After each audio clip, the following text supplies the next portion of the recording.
Anybody who's out there, it's Alex and Joe from Comic Books from Coast to Coast. And we've been having a little discussion between ourselves about some of our favorite artists and some of the artists that really influence us the most. And we thought it might be fun to come on and do a little show about some of the guys that we really like the most, look at some of their art, compare some of their art to our stuff, and maybe look at how some of these guys have influenced us over the last like few years. Yeah, I think the biggest thing that I want to get across is just talking about different artists, and one of the things I really want to do is you and I are both going to choose an artist, and then after the show, I'm going to put a poll up to see who likes which artist more. Right. Well, they're both great guys. I love both these Yeah, artists, so yeah, everybody yeah. wins. Yeah. It's not like a derogatory or negative if somebody loses. These are all Oh great yeah, yeah. artists, and we love them, and it's just a fun thing to do. It's like the who's better, Marvel or DC. I mean, they're both great. They're both great comic books companies. It's just it's a fun thing to do and to kind of go over. Yeah, not only that, but we'd love to hear everybody's opinions. We'd love Yeah, to know yeah, what you guys definitely, think about this. 100%. So the artists that we chose, who did you choose? I chose one of my all-time favorites. Now, the thing about artists is like there's a mountain of favorites. You know what I mean? Like you have your favorites from the golden age, your favorites from the silver age, your favorites from the bronze age. You know what I mean? Your favorites Yeah, from yeah. the modern era of Image and the modern era of Marvel. But one of my all-time favorites and one of the guys who I really, aspire to model my work after, although I'm not, what I mean? It's like you aspire to draw as good as these guys, but you probably never will. You know what I mean? So Yeah, I'm not yeah. sitting here comparing my art to Walls Partatios. I certainly will not do that. But I will certainly sit here openly and say I've struggled all my life to want to be as good as I thought he always was. Yeah, 100%. I think that's a problem with a lot of artists is that they often don't differentiate, like you said, trying to be as good as the artist that they want to emulate or they really love, and also comparing themselves to the artist. Like if you're going to compare yourself to Arthur Adams and be like, I'm going to do as good at ink work as him, it's just not going to happen. Or it might happen actually, but you can't compare artists to other artists. You can't compare yourself to other artists. That's just like a rabbit hole of despair, really. It really is. It really is. And the thing is like you can aspire to do like ink as good as Arthur Adams or pencil as good as Arthur Adams or whatever, any of those great guys like John Byrne.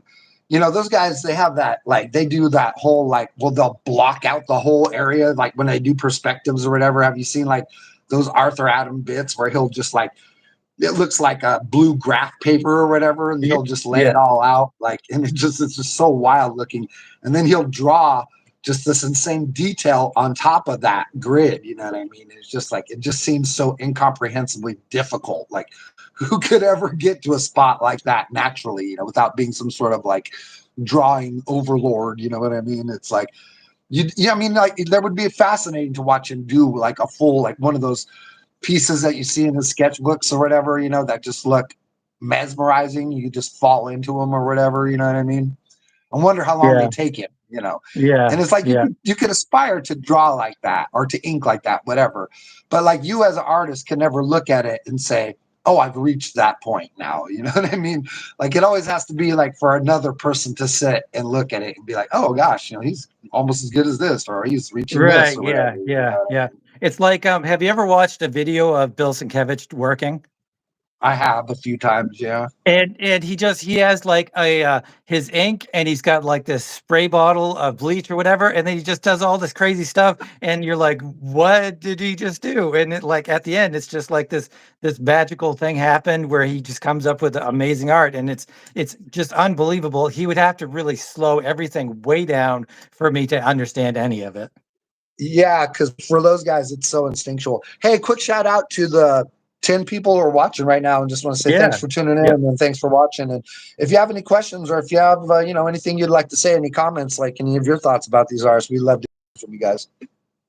Yeah, we have a bunch of comics, but I think some of them are trolly. Uh, but that's okay. We'll take the troll comments as well. Yeah, But I'm cool with we'd all like that. I'm cool. yeah, we'd love to hear what you guys think about the artists and the books that we're kind of showing off, and see what you guys think too. So And we speaking love of that, all your we'll just comments. yeah, we'll get down to business here and we'll start looking at these books. And I guess we want to start together. Or are we going to go through one at a No, time? why don't you show your one of your books first, and then I'll show one of mine. Okay, so over here on my side, we'll just take a quick look at some classic Boss Perte show. So what is the Wetworks book? number. What's the book you're looking at? So this is Wetworks number one, and this is Wetworks number one. Wallace's main image work when he was the image founder. Because Wallace was supposed to be one of the image founders, as far as my understanding of it is, Yeah. and he just had like a family tragedy. I believe he had a sister who Oh, passed away from cancer, and here's a. I think he's got this has got like a little explanation of why Wetworks took so long, and yeah. a little note about what happened in his family, and Oh, oh, that's too it's bad. tragic or whatever, that, Yeah. and and the real bummer thing is like, I mean, I know people were drooling for Wetworks when it was like announced, you know what I mean? It was one of Yeah. those books, like when I heard about it, dude, like it just like blew my doors off. Like I was so hyped for Wetworks, dude. I mean, it was just like, it was, and then like with the modern coloring, you know what I mean? Like with the modern coloring, the way they had been making so many jumps, and just like Wetworks was like built for all of that Photoshop, like Yeah. crazy filter stuff, you know what I mean? And Yeah. Yeah. solar glares and all those things they would freaking throw on that stuff, like, and I was so pumped. And like I think it took him like almost a year, or it might even have been like 2 years, before he was able to, come back from his family situation Huh. and Huh. work on the book. And sadly, I think it probably cost him a lot of sales. You know what I mean? Oh, I'm Like sure. I'm sure. those books were selling like, for millions of copies, especially the first issues. If he would have been able to get it out right there with like, with everybody else's number one, like, or even just within that year, if he could have launched it, probably would have been the difference between, 1,800,000 copies sold or something. You know what I mean? Yeah. Yeah. Yeah. Yeah. Oh, yeah. I'm So sure. that, I'm trying to think of the what year did that come out? well, hold on, I could look real fast. Because it was like I the want to say comic it's probably like 93 or something like that, but yeah, the 94. 94, yeah, that was right Yeah. in the comic book implosion, I think. So Yeah, yeah, like the sales, right as everything is going kind of off the ledge, you know what I yeah, mean? His finally lands.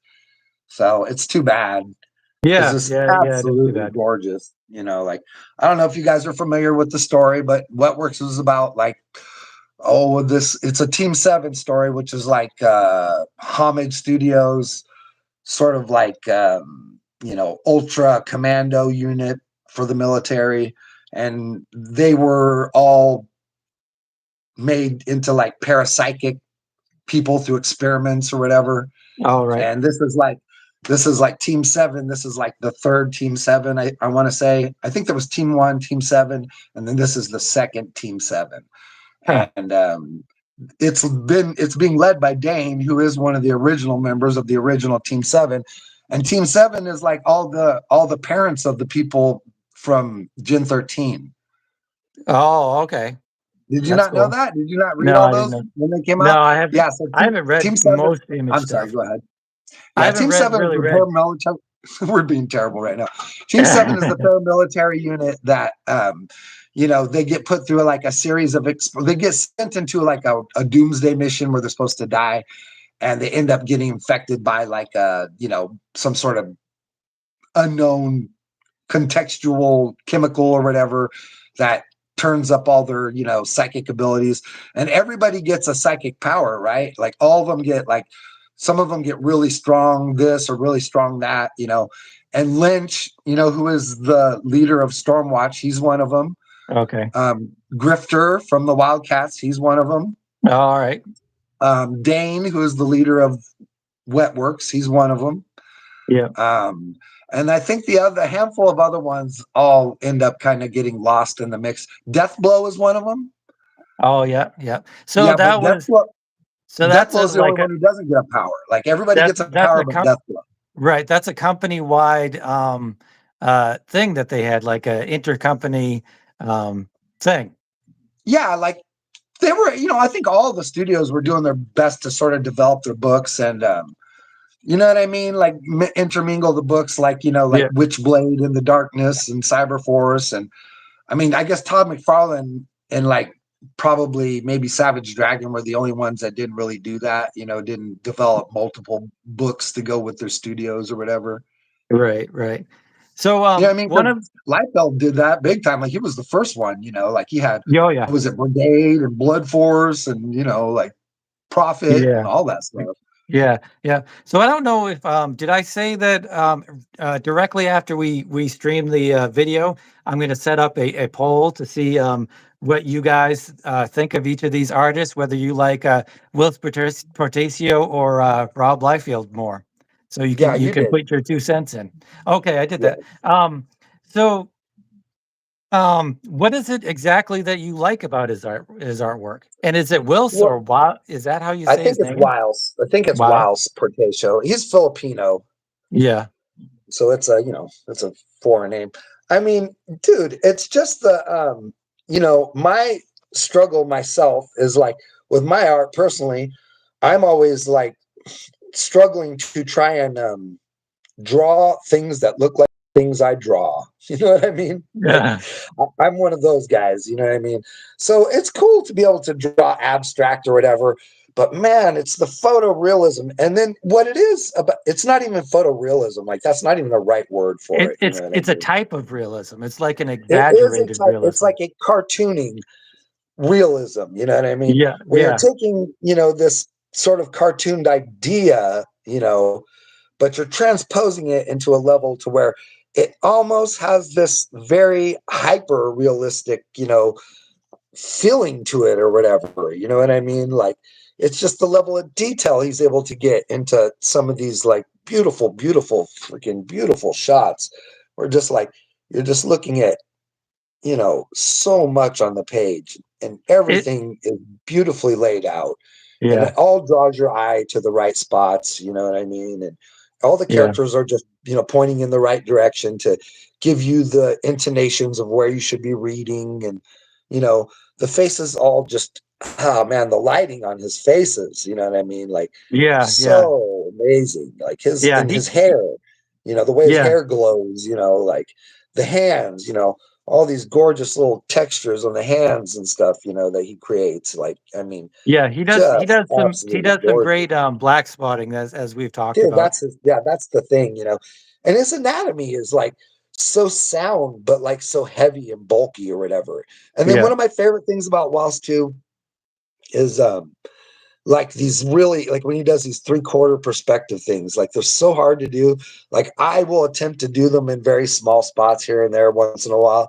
But yeah, man, those things are tricky to freaking do when you do those characters in those like 3/4 like stances or whatever and that kind of thing.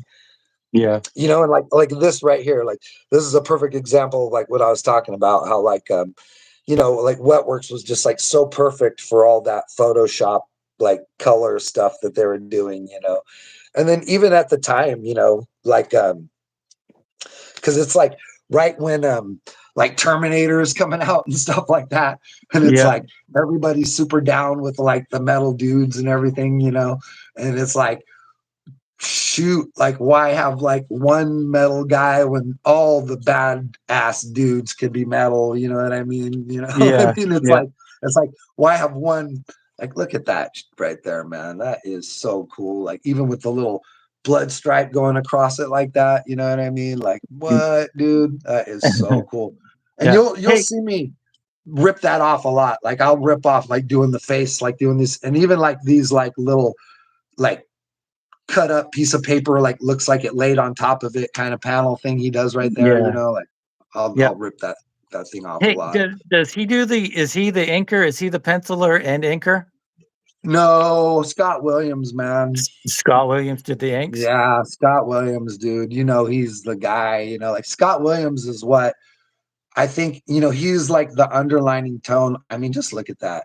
He's the underlining tone that unified, I think, my love of all these guys, because like I think Scott Williams is part of the reason why I love Jim Lee, why I love Mark Sylvester, why I Yeah. love Waltz Portatio so much, you know what I mean? Because they're all inked by Scott Williams, at one time or another. And these first books are all inked by Scott Williams, like the first Wetworks, the first Cyberforce, the first Wildcats, you know what I mean? Like Yeah. he did Yeah. all those, dude. You think Scott Williams was you think Jim Lee took him under his wing and showed him how to do stuff?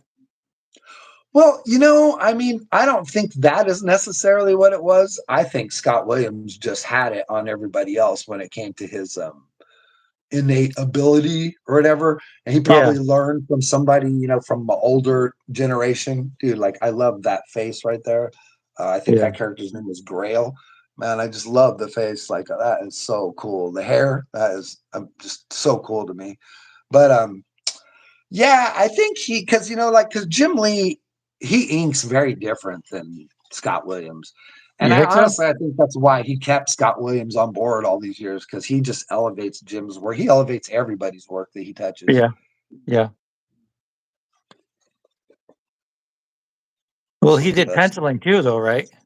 Yeah, he penciled it. Yeah, Yeah, yeah. So once you go from being an inker to a penciler, then you don't really go back to inking. yeah. I don't He think. started as an inker too. I know Waltz Portatio actually did start as an inker. Was he inking Silvestri's work? Was he before Silvestri on the X-Men? I I wonder. think I think he did that, and I also think he did like some of those Jim Lee Punishers. Yeah. Oh, oh, really? The I think War Journal? Yeah, the War Journal stuff. Yeah, yeah. Yeah, Not yeah, all of it, but I think, there's one or two here or there. And that's probably where, man, look at that. That's probably where him and Jim lined up at first. You know what I mean? yeah, yeah, That first time when you work over someone and you go like, whoa, like working over this guy's work is fun because it looks great at the end of it. And the other guy goes, whoa, like you working over my stuff is amazing because you right. make those sharp edges and everything looks so clean, and all of Yeah, a sudden yeah, it's like, you got your peanut butter in my chocolate. You're like, oh, you got your chocolate in my yeah, peanut butter. yeah. Well, I think they have similar styles anyway. So These Lord of at the the Rings time, ads anyway. from the 1990s, dude. Yeah, I love the 90s ads from the comic books, man. yeah, And dude, yeah. and then just like what, amazing freaking triple gatefold cover for #1. Yeah, oh yeah, oh yeah. They And had to do that. dude, like like I wonder what the sales were for Wetworks #1. I know it wasn't what it could have been if it had come out Yeah, like right at the beginning, you know what I mean? But I mean, they're right there, like, you're like, oh, like however did ways that like these guys influence, like, dude, the triple folds in my comic are from like this, you know what I mean? Like me aspiring, because it's like underground comics, you can only feel like you can only do so much or whatever, you know what I mean? Like it's hard to compete with the big guys or whatever, and like they're doing, Jim Lee's doing 5-page gatefolds and what is it?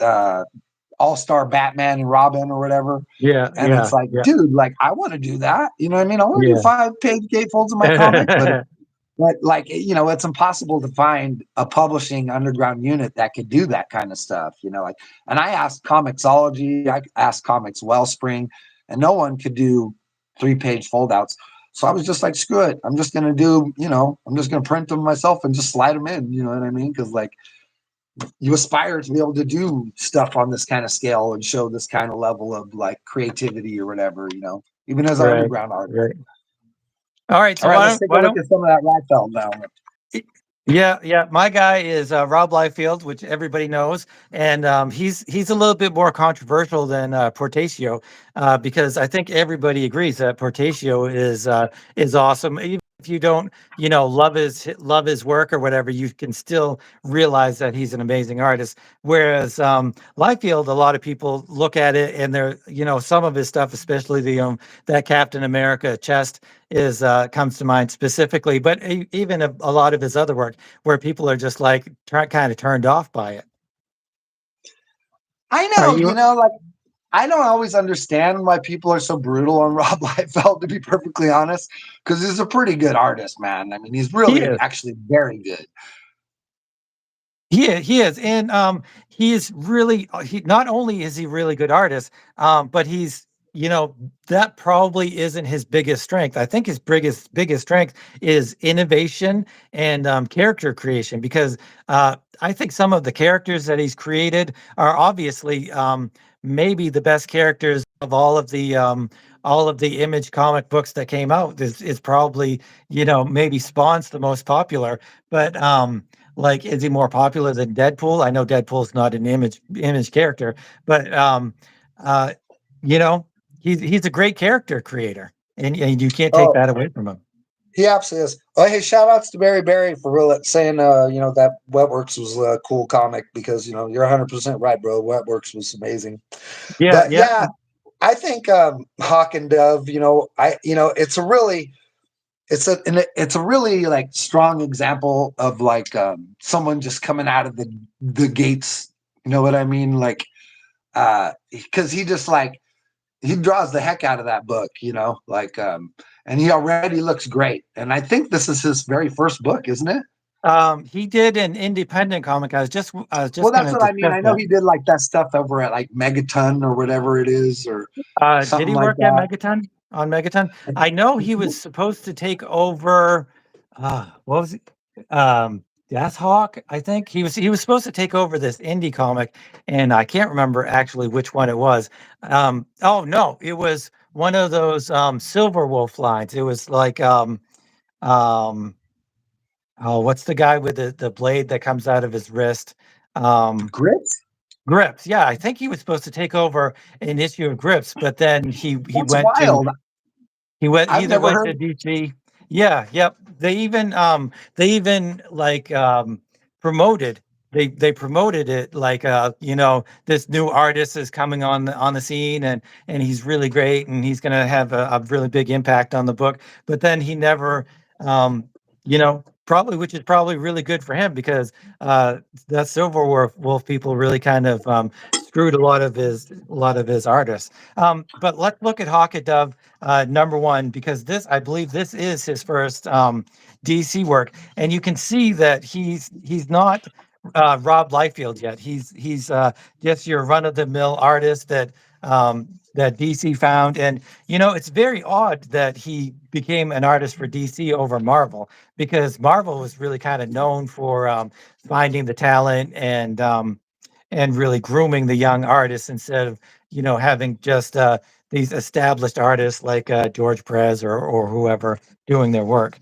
But you can see that he is not yet Rob Liefeld. He's a lot more toned down. It's kind of like if you look at early McFarlane, you look at early Frank Miller. They are very typical comic book people, but you can still see a lot of the intonations of what Liefeld will eventually become. But I think a lot of his toned downness is that his inker was Carl Kessel. And if you see, Carl Kessel has done a lot of pencils on his own and inked a lot of another artist. And you can really kind of tell when he does the inks.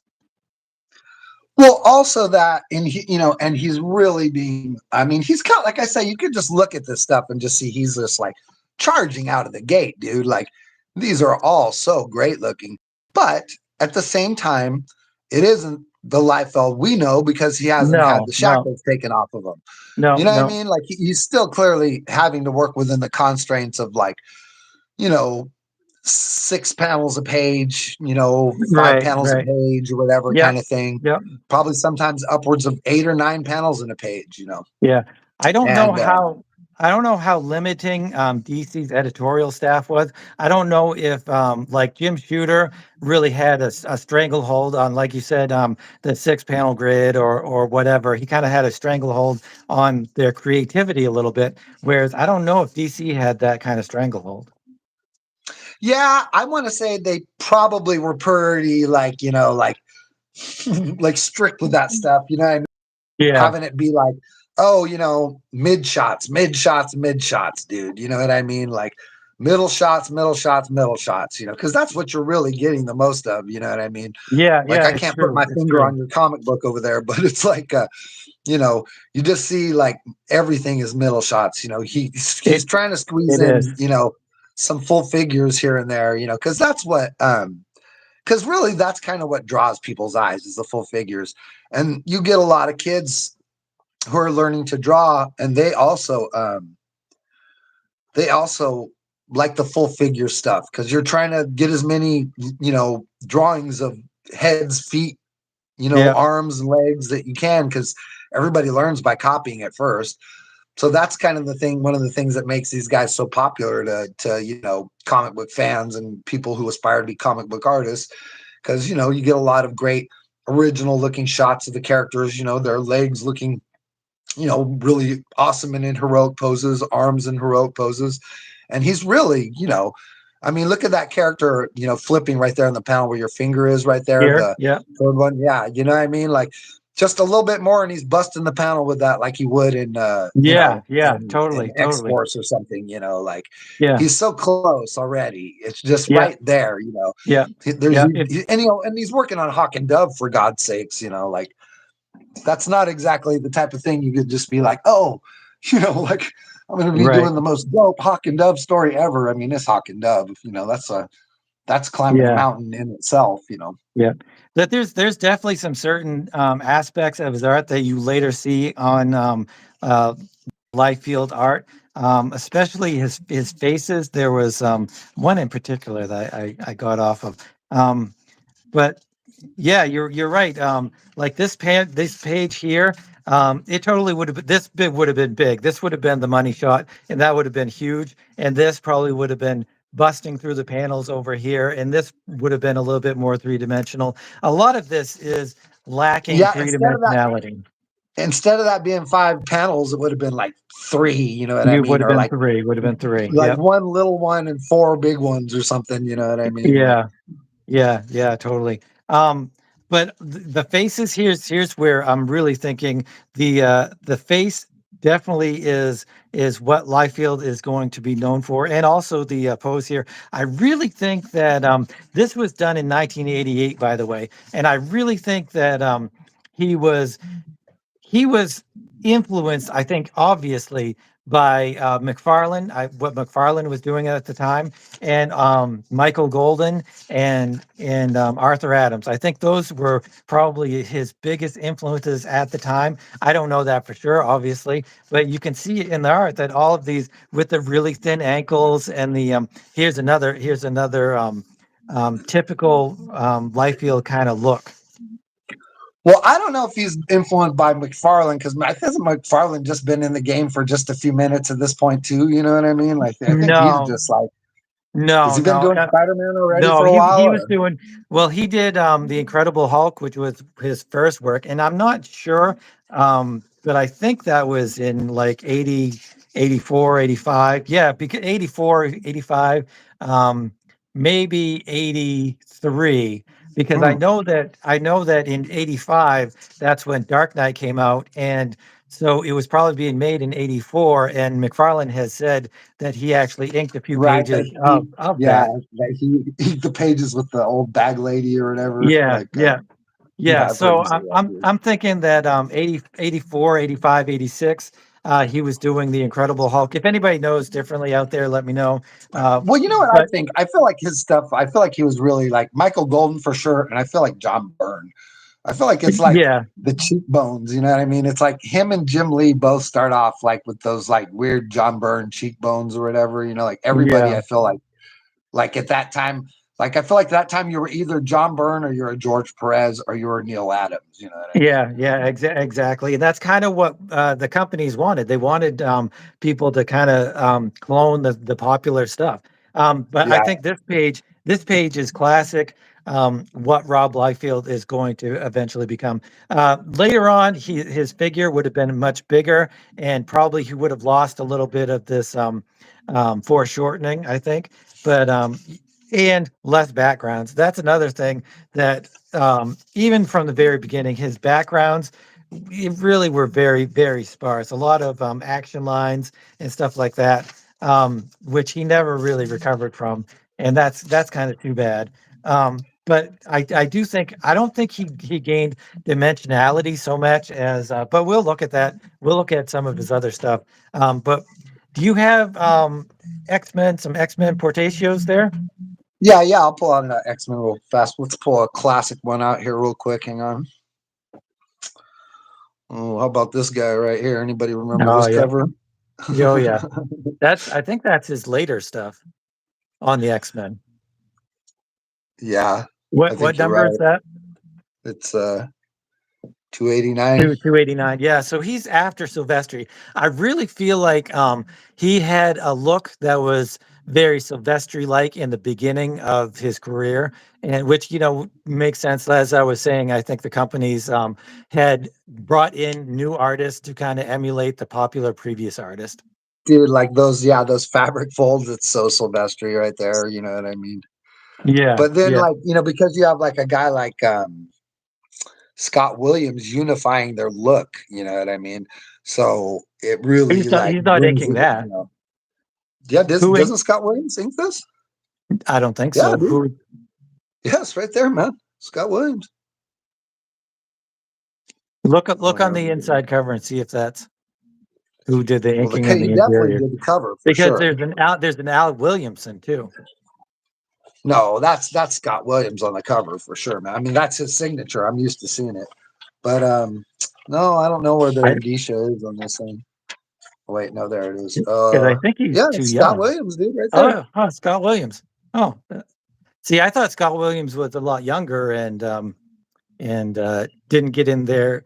Wasn't old enough until the image stuff. But I guess Oh not. no, dude, Yeah. no, man, no. He goes way back to the Marvel stuff, like as far as I know. Huh. We'll have to dig into Scott Williams and stuff. I mean, we're gonna look at what's the book we're gonna look at on next Wednesday? Stormwatch. Stormwatch, and that's his penciling, right? No. That's Trevor Scott and Oh, Scott Clark. Scott Williams doesn't. okay. Although I Oh, think, Scott in Clark. all honesty, I think the cover is done by Jim Lee and Scott Williams. Oh, yeah, could be. But the inside interior arts are done by two different dudes. Yeah. Two different Scotts. Yeah. Yeah, I was not a huge fan of Portatio, and really, like I said, he's obviously good. He's obviously a good artist, but he just, I don't know, something about him doesn't really strike me Yeah, that's the as some weird of the thing about others. art is, how some people will be so deeply affected by one person and not another or whatever, um, like I would always hear, like, when you watch comic book kayfabe or cartoonist kayfabe, that Yeah, the Ed Piskor would always talk about how he just wasn't down with any of the Homage Studio stuff or any of the Top Cow, and how it all just seemed weak sauce compared to like Savage Dragon and like the Extreme Studio stuff or whatever, you know what I mean? yeah. And I think a large portion of that is the writing that was in it. I think he was he's kind of like me. He's story first, or the comics medium first, and not so much just the art. you see the like dude, like this little cheekbone Oh thing, yeah, yeah, do this all the time, man. Like I always do that. And the same thing like with the dark spots under the eyes, I'll do that like all the yeah, time. Like that's just yeah. something it's just an easy way to add like just a slight drama to the lighting. And then even like this, like over here, like this is like very similar to my basic approach of how I light up anatomy. And even like say like recently Paul Courtjohn had asked me, he was like, dude, like how do you like come up with your lighting stuff? And I was like, bro, I don't come up with nothing, man. I was like, I basically just create the muscle forms or whatever, and then just shade them heavily Yeah, underneath and yeah, just say the lighting is coming from the top. I would say it just makes sense all the time because light fixtures are generally coming from overhead, they're coming from a lamp, or they're coming from, a hanging right. light, or they're coming from, Yeah, a lamp that's sitting on a table next to you. So, I mean, that's just how I always tend to like spot black on my characters, is just by approaching it like, in that very basic way. Now, once in a while, I'll get dramatic and, like, maybe look at a real photograph and try to create like a real type of lighting on a character's face or something like that for a close up. Yeah, yeah. But for the What most gets part, I just do very basic, generic sort of just light is coming from the top kind of lighting on my characters.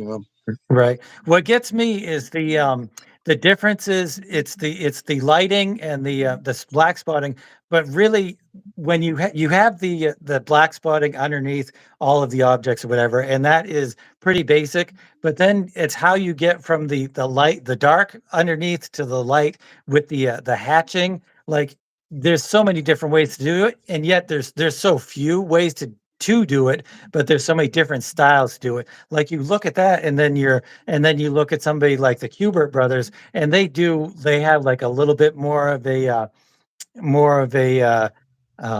organic style, I think, of doing it. And then you look at somebody like um, Bolton, who has like these little, not Bolton, Brian Boland, who has these little tiny marks. So it's getting from the dark to the light is really the key to have the key to the different styles, I think. Yeah, I was gonna say, and it's like, what is your house of doing it? You know what I mean? Like, Yeah. because there's so many ways. I mean, especially now with like digital guys, you know what I mean? A lot of them will just use like fake zipatone type things or whatever Right. layers that they'll Yeah. lay down to create different, like zones of, because essentially what you're just creating is like the idea of like dark going to light and light going to Yep. dark or whatever, Yeah. and there's a billion different ways to create that. You know what I mean? There's just like so many different ways to approach that idea. And the more technology comes out, the more, people come up with different ways to approach it. Yeah. And there's Yeah. like Brian Boland's way is so classically like old school, like Illustrator or whatever, you know what I mean? Like Brian Boland stuff looks like it could be in magazines from the 60s and 70s and stuff Yeah. sometimes. Yeah. You know what I Yeah. mean? Like it just has like a classic approach that just like I don't know how to explain it, but it just like Yeah. it's Yeah. it's like it's almost above just like the medium of comic book storytelling, like and it's just like everything he's done, like all those old Judge Dredds that he did, you know what I mean? Like some of Right. them are just like you could fall into the art, you know what I mean? It's got that Art Adams thing where it's just like Yeah. Yeah. layers But and layers and layers. And it's hard to understand, how that's the thing. Okay, I'll just say this. Like one of the things that unlocked me drawing again, because like I talked about before, like I drew a lot as a kid, but I stopped for 25 years or 30 years. And one of the things that drew me in again was the VZA uh stream videos that what are they called, like something stream that Jim Lee does, oh, I and don't know. where Yeah. he draws live, you know what I mean, and he'll just sit down and draw a picture in front of you, and watching Jim Lee erase and draw and erase and draw, watching him hatch and being able to watch him do it was really like just unlocked so much for my brain that I struggled with, you know what I mean. And it's Yeah. like Yeah. Definitely. when you it's like being in a bullpen. You're Yeah. drawing and you're sitting next to somebody drawing. Maybe the guy sitting next to you is way better than you. And all of a sudden, you're looking at what he's doing and you're like realizing how much that could unlock your work or whatever. And then all of a Yeah. sudden, your Yeah. work starts to get a million times better. And that's what Yeah. they call the bullpen effect, like, Oh yeah.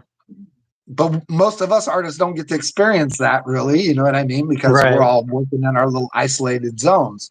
And Yeah. that's what's one of the amazing cool things about, YouTube and Instagram and stuff like that is, being able to experience that kind of thing, being able to see, Jay Lee draw a piece or Mark Silvestri draw a piece or, watch David Finch's art streams where he sits down and draws a whole picture in front of you, like Right. that Right. stuff is incredibly instructive and so helpful because they're unlocking all their techniques as they go along. And, if you have the mildest ability, it's going to really build on you what you're capable of if you just keep, chipping away at that stone. Yeah. Oh, yeah, definitely. And refining your craft.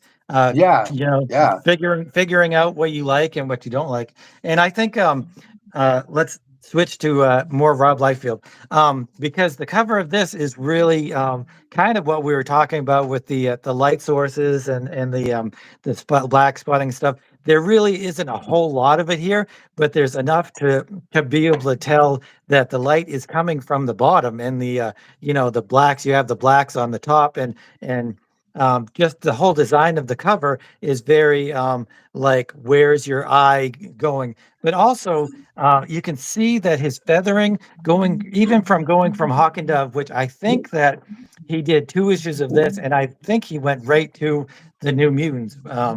This is um, nope, this is 90. So there's 2 year difference. I don't know. Well, I don't know when he first started doing the New Mutants. If anybody out there knows where Rob Liefeld went after Hawk and Dove, I thought he had just gone right to the New Mutants. But even then, you can see the difference in his hatching and in his feathering. His Yeah, feathering is that cover almost looks like a Mike Magnolia almost, you know. yeah, yeah, yeah, definitely. But these long feathering lines, these predate Jim Lee and anybody. I'm pretty sure, or Yeah, because that's a 1990. technique that goes back to more like George Perez and like Neil Adams kind of thing, you know. Right, right. But I think that Layfield really I'm not gonna say perfects it, but he brings it to the forefront and he uses it a lot, and he uses it to make things a little bit more dynamic. And this is really when he starts to turn into his full Liefieldness that we all know and some love and some don't love. But like you were saying, the big panels and the instead of having 5 or 6 or 7 panels. Then he's going Slide to that thing across. Dude, go three back to that three or page. 3 or 4 Slide that panels. book so yeah, there you Yeah, go, dude. I want to see yeah, that other side. Yeah. yeah. So this is like I don't know if I don't think he did any double page spreads, but he does a lot of double page spreads in X Force, and even does them like he has those covers that are sideways and stuff with Yeah. I think it's the second or third one that's like that. But then he doesn't add the backgrounds like I was talking about the background detail, but he does a lot of this shading or background kind of texture to even though he's not adding the backgrounds that I can think I would have liked him to have seen. I do appreciate the background textures. That infamous like crisscross background stuff or Yeah, whatever. yeah, Like, yeah. yeah. I don't know if Jim he Lee, Mark Silvestri, Wiles Potato, all are guilty of that one at one point or another. You know, I think I even, well, you know, I mean, sometimes you're just trying to intonate like a dark spot or whatever, like a dark yeah, area, you yep. know, and just try and figure it out. You can just tell them guys just trying different stuff, you know.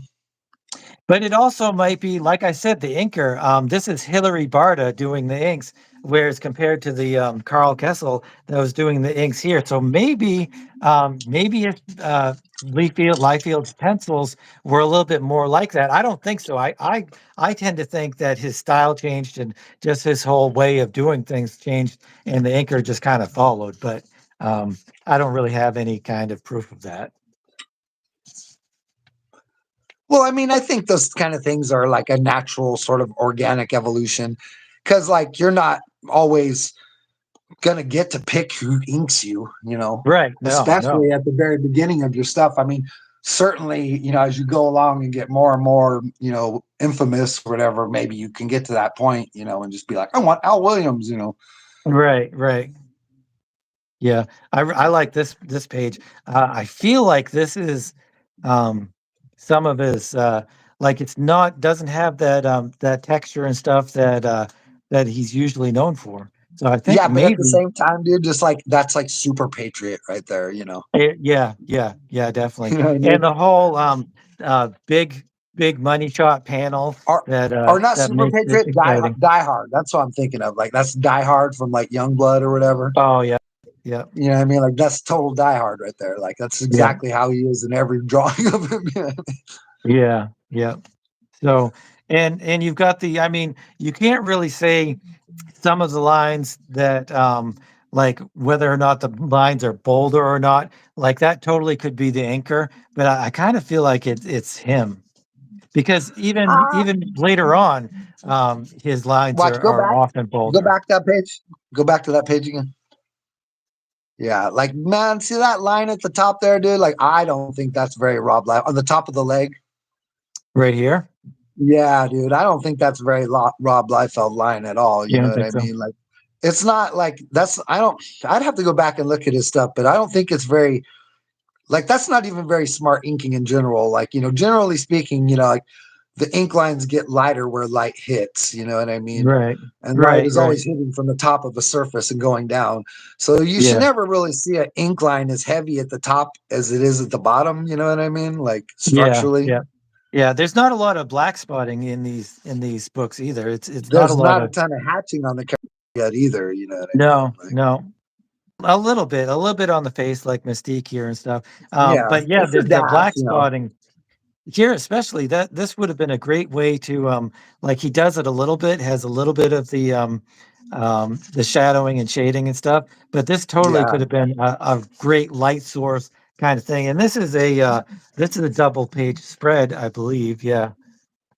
So he's getting more into the double page spreads, and you can see sure. his faces are getting a little bit more.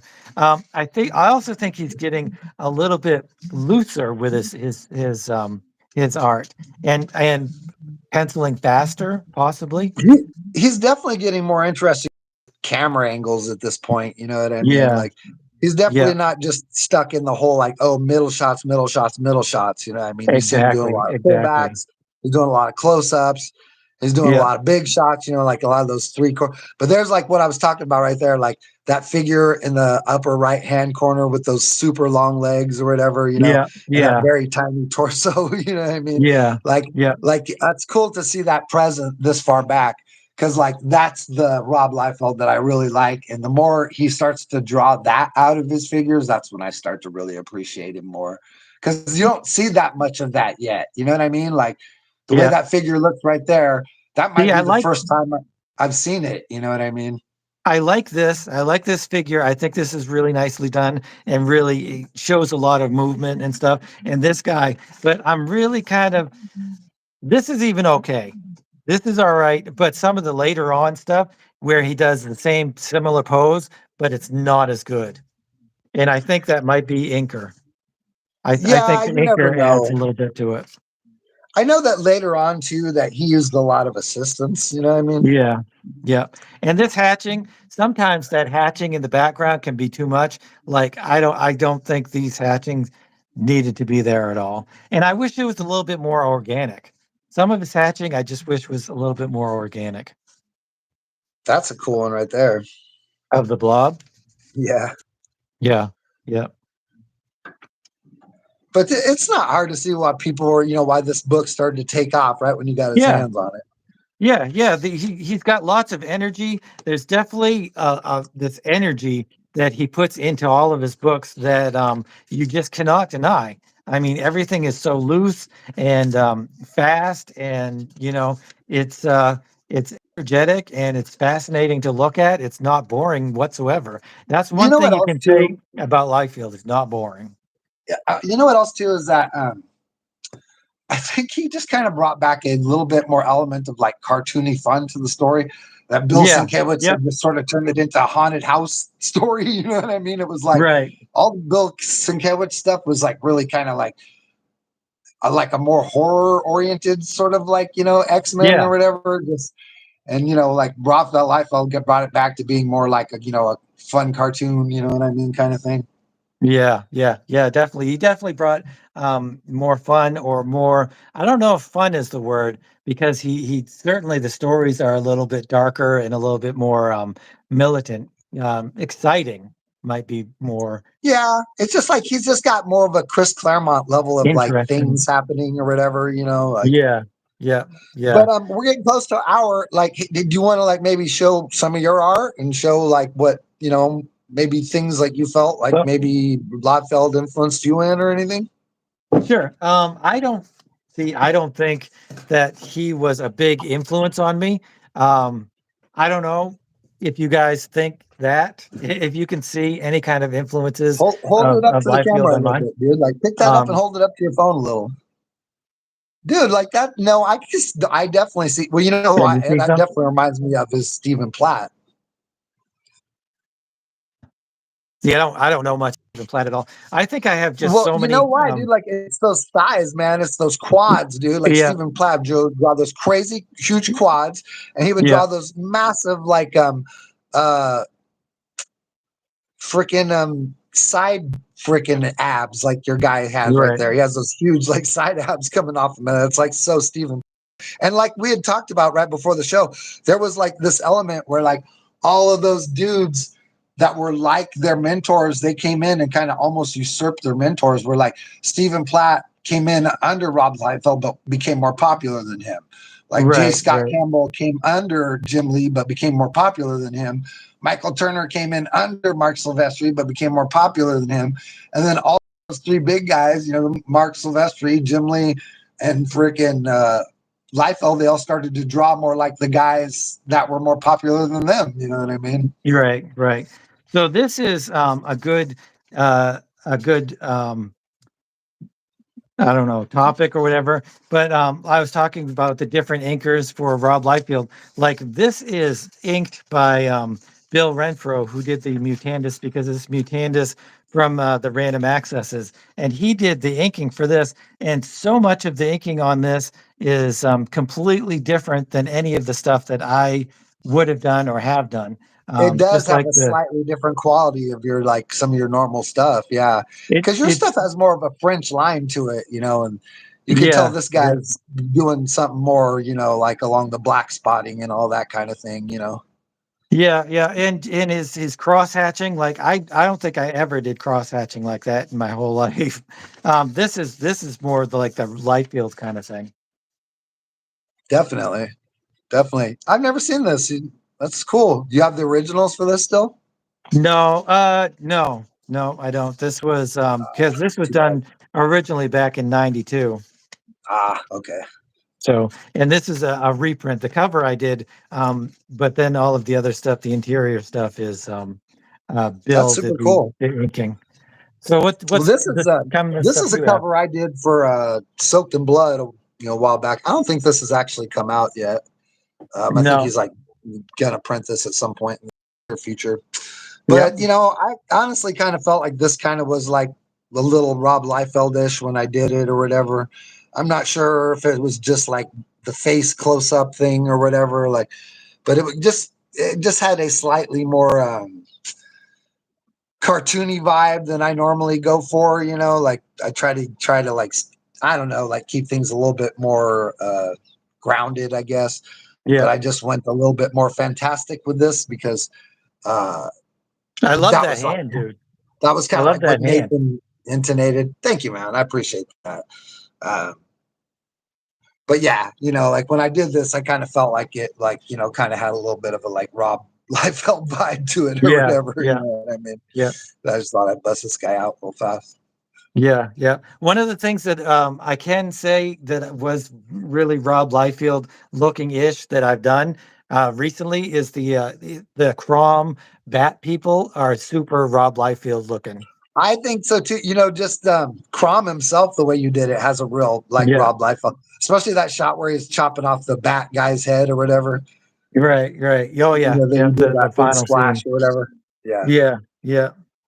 So I guess there is some of Liefeld stuff in my work, but it's hard to say because I have so many different influences that I love. And this is me like doing like some serious like Waltz Portatio stuff right here, you know, and this is just me doing like all that little freaking, you know, cross hatching stuff and all those little Yeah, nibs, you know, and freaking all the dark spots underneath the eyes, and you know what I mean? Like all the freaking black spotting everywhere. Like the whole coat is just all black spot, you know, and then the whole shadow behind the figure and stuff, and all the curling smoke. Well, the curling smoke is almost like Sin City kind of thing going on there a little bit. yeah, But and then the background is kind of like Art Adams influence with all the tiny little, you know, hatch lines or whatever that yeah, make up the background or whatever. But yeah. this was actually like somebody's original character that they asked me to do a, you know, a full on drawing of in my style or whatever. That's cool. Yeah, jackpot. What what do you use to ink with?